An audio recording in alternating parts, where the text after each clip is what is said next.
Security guard था, बाकी सब टाइम वेस्ट कर रहे थे और ऐसे उसका काम आसान हो गया था। बिल्डिंग के अंदर जाते ही वो सबसे पहले सिक्योरिटी गार्ड को मार देता है बिना वक्त जाया कि ये डायथोलिक तिजोरी का दरवाजा खोलता है और दरवाजा खुलते ही यहाँ जगह सिक्योरिटी आराम बजने लगा, जिससे बाकी सभी गाइस स्टेज अलर्ट हो गए थे। लोग जल्दी से तिजोरी के पास जाकर तिजोरी का दरवाजा खोल के अंदर चेक करने की कोशिश करते हैं, लेकिन तिजोरी का दरवाजा खुल ही नहीं पा रहा क्योंकि डायबोलिक ने अंदर की तरफ से उसे सील कर दिया है। ये लोग बम से इस दरवाजे को उड़ाने का फैसला करते हैं और जब तक यह तिजोरी खोलने में कामयाब हुई तब तक डायबोलिक अपना काम कर चुका था। वो अपने पैराग्लाइडर पर उड़ते हुए यहाँ से भाग चुका था। वो अपने पैराग्लाइडर को थोड़ी ही देर में एक कार के ऊपर लैंड करवाता है।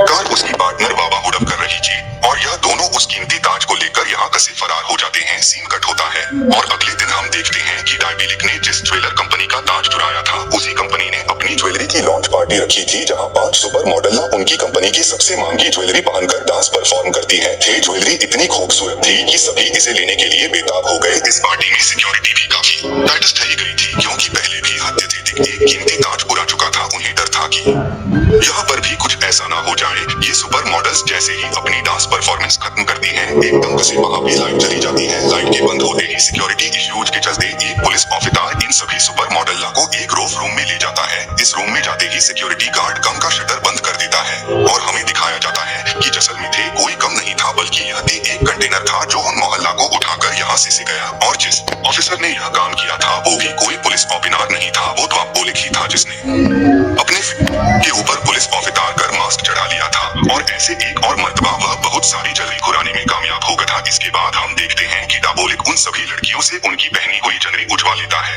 और उन्हें सुनसान सड़क पर छोड़कर वहां से चला जाता है। जिसके बाद ये लड़कियां इन्हें मॉडल एक होटल में जाती हैं। वहां जाते ही उनमें से एक लड़की जिनको नाम के ऑफिसर को कॉल करती है, वो उन्हें रिपोर्ट देती है कि उनका काम प्लान के अकॉर्डिंग हुआ है। राह कहानी में एक जबरदस्त ट्विस्ट के है कि जितना भी काम हुआ है ये पुलिस वालों ने ही प्लान बनाया हुआ था। डायबोलिक को पकड़ने के लिए में सभी लड़कियां जराल में एजेंट्स थी और नो ज्वेलरी के डायबोलिक को इतनी आसानी से देख आई थी। उस ज्वेलरी में ट्रैकर लगा था और अब उसी ट्रैकर का इस्तेमाल करते हुए जिनको पानी पुलिस ऑफिसर जो काफी अरसे से डायबोलिक के पीछे है, वो बड़ी आसानी से डायबोलिक के अड्डे का पता चलाकर उसे पकड़ना पाता है। इस सारे प्लान से अनजान डायबोलिक एक पहाड़ी के पास पहुंचता है। एक बटन दबाने पे वो पहाड़ी किसी दरवाजे की तरह खुल जाती है जिसके अंदर वो जॉर्डिया अपना टुक लेकर चले। जब बंदर आते ही इन्होंने अपना बोरी किया हुआ माल बाहर निकाला और अपनी जीत को सेलिब्रेट करने में लग गए। जितना जेवर इस टाइम इनके पास था इसके जरिए ये लोग अपनी आगे की जिंदगी बहुत ही आराम से गुजार सकते थे। इसीलिए ईवा डायबोलिक से कहती है अब क्यों ना हम एक लंबी ब्रेक पे चलें, लेकिन डायबोलिक इसके लिए मना कर देता है और ईवा से अपनी अगली चोरी कर प्लान डिस्कस करने लग जाता है। दूसरी तरफ हम देखते हैं कि पुलिस भी जीपीएस को ट्रैक करते हुए डायबोलिक खुफिया अड्डे तक पहुंच चुकी थी, लेकिन यहाँ पर पहाड़ी देखकर ये लोग बुरी तरह कंफ्यूज हो जाते हैं। जिनको यानी वो पुलिस ऑफिसर अब इस पहाड़ी को बम से उड़ाने का फैसला करते हैं और जैसे ही में लोग यहाँ पे ब्लास्ट करते हैं तो इन्हें अंदर एक जरूरत दिखाई देती है जिसके दूसरी तरफ डायबोलिक था। सीसीटीवी कैमरा से डायबोलिक और ईवा भी पुलिस को अंदर आता देख चुके थे, इसीलिए वो अपनी चोरी किया हुआ सारा सामान यही छोड़कर खुफिया रास्ते से यहाँ से निकलने की कोशिशों में लग जाते हैं। और जब पुलिस यहाँ पहुँचती है तो उन्हें भी दोनों यहाँ नहीं मिलते, लेकिन जिनको को यहाँ वो खुफिया रास्ता दिखाई दे गया जिससे ईवा और डायबोलिक से निकले थे,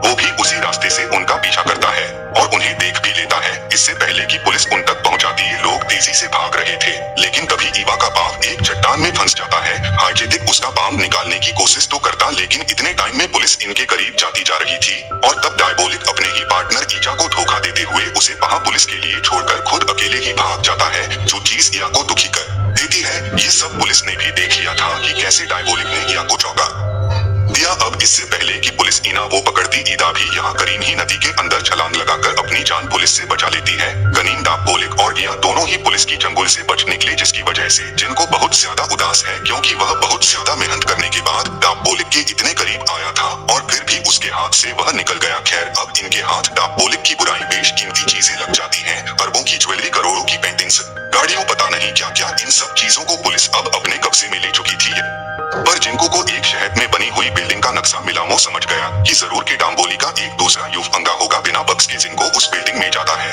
और यहाँ की तलाशी लेना शुरू कर देता है। पहले थी उन्हें यहाँ कुछ नहीं मिला, लेकिन फिर गलती गलती से एक ऑफिसर का एक लीवर के ऊपर हाथ पड़ता है। लीवर के दबले ही वहाँ बेसमेंट की तरफ जाने पाता एक खुफिया रास्ता खुल गया। सिंह और उसकी टीम उस जगह को गौर से चेक करते हैं। ये जगह एक लैब जैसी थी और यहाँ पर डायबोलिक अपने लिए नकली मास्क बनाने का काम करता था, जिन्हें वो चोरी के दौरान इस्तेमाल करता होगा। इससे पहले कि पुलिस वाले यहाँ पे कुछ करते, जिनको सभी को यहाँ कोई भी चीज करने से मना कर देता है, क्योंकि वो जानता है जरूर डायबोलिक यहाँ अगली चोरी से पहले आएगा। सीन कट होकर हम जिंको की पिल्स को देखते हैं। वो इस शहर की मत का है। जी सिंह से बहुत प्यार करती है और उससे शादी करना चाहती है, लेकिन जिक उसे कहता है कि हम अभी शादी नहीं कर सकते, जब तक मैं द्वापोदिक को नहीं पकड़ लेता तब तक मैं शादी नहीं करूंगा। मैं सुनकर वो बुरधन चुप हो गई थी। जिनको से कहती है अच्छा ठीक है, कुछ बाद मेरी पार्टी है, मैं बहुत कीमती हार पहनूंगी। मैं चाहती हूँ कि तुम उस दिन मेरे साथ पार्टी में रहो ताकि उस नेकलेस को कोई बुरा ना सके। सीन के टोक हमें उसी बिल्डिंग का सीन दिखाया जाता है जहाँ डायथोलिक ने मास्क बनाने वाली मशीन रखी थी। यहाँ पर बहुत से पुलिस ऑफिसर बना थे। डायबोलिक वहाँ पर माइक लगाकर सभी पुलिस ऑफिसर्स की बातें सुनना शुरू कर देता है। पुलिस वाले अपनी ड्यूटी चेंज कर रहे थे और जब ड्यूटी थी रोलर की, दूसरे पुलिस ऑफिसर के वहां से जाते ही डायबोलिक बेसमेंट का दरवाजा खोल लेता है। बेसमेंट का दरवाजा खुलते ही ऑफिसर की भी नजर डायबोलिक पे पड़ती है और वो गोलियों बरसात शुरू कर देता है, लेकिन एक भी गोली डायबोलिक को नहीं लगी क्योंकि उनके दरमियान में एक मिरर की दीवार है। गोलियों की आवाज सुनते हुए सभी ऑफिसर्स अलर्ट होकर इस बेसमेंट में उड़ गए। जब आकर वो देखते हैं कि रोलर यानी उनका पुलिस ऑफिसर जमीन पर बेहोश पड़ा था और डायबोलिक अपनी मास्क बनाने वाली मशीन चुराकर भाग चुका था। यह खबर जैसे ही जिनको को मिलती है तो जिनको अपने ऑफिसर्स पर बहुत ज्यादा गुस्सा हो रहा था कि कैसे डायबोलिक उनके नाक के नीचे से अपनी मशीन। अब अगले दिन जिको को हायर अथॉरिटीज बुलाती हैं। वो जिनको से पूछते हैं कि अब आपकी अगली स्ट्रेटेजी क्या होगी। अब यह लोग बातें ही कर रहे थे कि यहाँ इनको ईवा की कॉल आती है। यह जानती थी कि डायबोलिक के साथ साथ पुलिस उसे भी ढूंढ रही है। वो पुलिस से कहती है डायबोलिक ने मुझे धोखा दिया है, इसलिए मैं डायबोलिक की पकड़ने में आपका साथ दूंगी, लेकिन इसके बदले मुझे भी आप लोगों से कुछ चाहिए। डायबोलिक को पकड़ने के बाद आप लोग मुझे आजाद कर देंगे, मेरे ऊपर लगे हुए सभी इल्जामात खत्म कर दिए जाएंगे और साथ ही आप लोग मुझसे सही सलामत एक दूसरी कंट्री में सेटल भी करेंगे। यह सारी बातें कहने के बाद क्रवन कसे कहते हैं मैं आप लोग की फैसला करने का सिर्फ आधा घंटा दे रही हूँ। यह कहते ही वह फोन बंद कर देती है। हामर अथॉरिटीज को इया का यह आइडिया पसंद आया। उन्होंने जिंकी को इसी आइडिया में काम करने के लिए कहा, लेकिन जिनको इस बात पे यकीन नहीं था कि डायबोलिक के साथ साथ ईवा को भी पकड़ना मांगता था। कुछ सोचते हुए यह इस ऑफिस से निकलकर अपने ऑफिस में चला जाता है। वहाँ अपनी टीम से वेटिंग करते हुए वह एक पतान करता है कि जब अगले आधे घंटे बाद मुझे ईवा कौन आएगी तो मैं ईवा को बातों में उलझा कर सकूंगा। तुम लोग ईवा की लोकेशन ट्रैक करना और जाकर उसे गिरफ्तार कर लेना। को का बनाया पतान बिल्कुल ठीक वर्क बन रहा था। जैसे ही ईवा में उसे कॉल की, उसने ईवा को बातों में लगा लिया और पीछे से पुलिस उसकी लोकेशन को ट्रैक करते हुए उस तक पहुंच गई। लेकिन ईवा किसी खुपिन्याटी से नहीं बल्कि एक नॉर्मल फोन बूथ से उन्हें कॉल कर रही थी। अब जैसे ही में लोग ईवा को पकड़ने के लिए फोन बूथ में जाते हैं तो देखते हैं कि यहाँ कोई नहीं, क्योंकि ईवा फोन बीट के बिल्कुल ठीक नीचे लगी सुरंग से भाग चुकी है। और ऐसे जिनको का बहान एक मर्तबा फिर फेल हो गया। यहाँ पुलिस स्टेशन में जितना भी पुलिस ने डायबोलिक का घुराया हुआ माल उठाया था, एक ऑफिसर नोटिस करती है कि उसमें से एक ब्रेसलेट गायब है। वही ब्रेसलेट जिसके अंदर ट्रैकर लगा था। वो जान गई थी कि जरूर यह ईवा के हाथ में ही होगा और इस चीज की खबर वो फौरन जिनको को दे देती है, जिसका मतलब था कि ये लोग अभी भी ईवा की लोकेशन को ट्रेस करके उसे पकड़ सकते थे। इनका शक बिल्कुल ठीक था। ईवा ने वो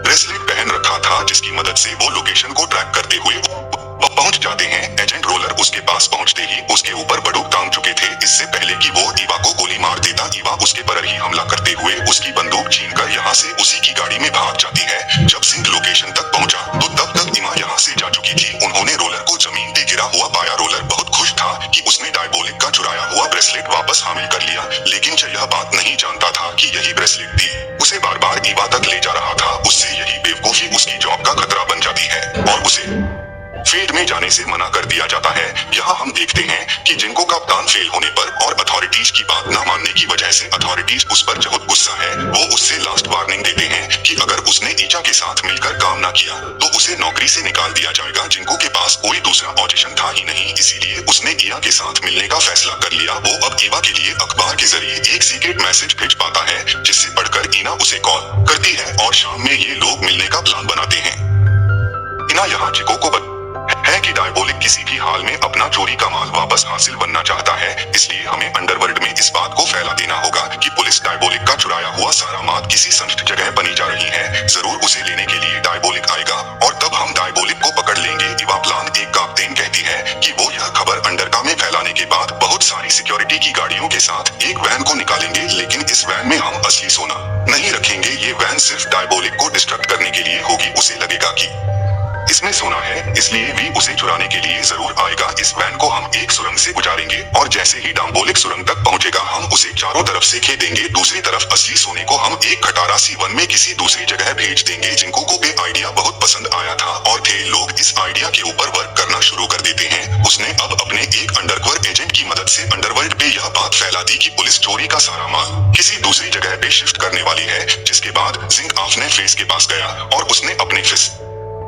कहा, मुझे माफ करना लेकिन मैं पार्टी में तुम्हारे साथ नहीं आ सकता। रही बात निकलेस की तो वो उसकी सिक्योरिटी के लिए अपने सबसे काबिल ऑफिसर को भेज देगा। अब फाइनली वो दिन भी आ गया जिस दिन डायबली जिंको के हाथ लग जाता। दूसरी तरफ हम दर्शाते हैं कि ने भी अपने आप को तैयार कराने के लिए शहर की एक बेहतरीन मेकअप आर्टिस्ट अपने घर बुलाई। यहाँ पुलिस स्टेशन के अंदर सभी पुलिस ऑफिसर्स को उनका प्लान समझाया जा रहा था। अब प्रॉब्लम ये आ रही थी कि सभी मिशन बजाए तो असली माल वाली वैन कौन बुलाएगा, जिसके जवाब में ऑफिसर रोतर कहते है कि यह काम मेरा है, मैं करूंगा। मैं अपनी पहली गलतियों का भी पछतावा करना मानता हूँ। देखिएगा, मैं ये काम बहुत जिम्मेदारी से करूंगा। जिसके बाद सूट का सारा माल एक छोटी सी बहन में डाल दिया गया। ऑर्डर मिलते ही अब ये लोग नकली ट्रक को सिक्योरिटी के साथ बाहर निकाल देते हैं, जबकि दूसरे रोलर माल से भरा हुआ ट्रक दूसरे रास्ते पर लेकर निकल जाता है। प्लान के मुताबिक जब सभी गाड़ियां शोरूम के अंदर से गुजर रही थी तब अचानक शोरूम का दरवाजा बंद हो गया। अचानक साइड से एक आदमी निकला। सबको लगा कि यह डायबोलिक है। सबने धड़ाधड़ उसके गोलियां चलाना शुरू कर दी, लेकिन यह तो सिर्फ एक मोम का पुतला था। सीन कट होकर हम क्वीन को देखते हैं जिसका नेकलेस भी चोरी हो चुका था। दूसरी तरफ रोलर भी उस मल वाली गाड़ी को हाईवे से उतारकर जंगल के रास्ते पे ले जाता है, जहां कुछ ही दूर जाने पे उसे एक लड़की मिलती है। ये दोनों मास्क उतारते हैं और सबसे बड़ी हकीकत हमें यह रिवील होती है कि वो लड़की, वो मेकअप आर्टिस्ट जो यहाँ रोलर को मिली है, वो कोई और नहीं बल्कि ईवा है, जिसने क्वीन का नेकलेस चुरा लिया है। और ऑफिसर रोलर भी असल में पुलिस नहीं बल्कि डायबोलिक की है। सिंस फ्लैशबैक में जाते हैं और हमें पता चलता है कि ये सारा डायबोलिक का बनाया हुआ प्लान था। उसने उस दिन जानबूझ के ईवा को पीछे छोड़ा था ताकि पुलिस को लगे कि उसने ईवा को धोखा दिया है और वो ईवा की बातों पर यकीन कर ले। और उस दिन जिस दिन डायबोलिक अपनी मास्क मशीन चुराने के लिए बेसमेंट में गया था, उस दिन उसने ने ऑफिसर रोलर को सच में मार डाला था। जिसके बाद उसने ऑफिसर रोलर का मास्क बनाया और खुद पहन गया। इतने दिन से वो शांत चोर पुलिस के दरमियान में ही घूमता रहा और किसी को शक भी नहीं हुआ। डायबोलिक ने अब अपना लूटा हुआ सारा माल दोबारा हासिल कर लिया था और यह जानकर जिंको को सबसे ज्यादा सदमा हुआ, ना उसके हाथ डायबोलिक लगा और ना ही उसके हाथ आया सारा माल। साथ ही साथ उसने अपने फियांसे का बेशकीमती नेकलेस भी गवा दिया। यहाँ डायबोलिक और ईवा अपनी चुरा हुई सारी दौलत लेकर एक दूसरे मुल्क शिफ्ट हो गए, जहाँ इन्होंने एक अच्छी लाइफ गुजारने का फैसला किया था। और इन दोनों को ही दिखाते हुए यह मूवी यहाँ खत्म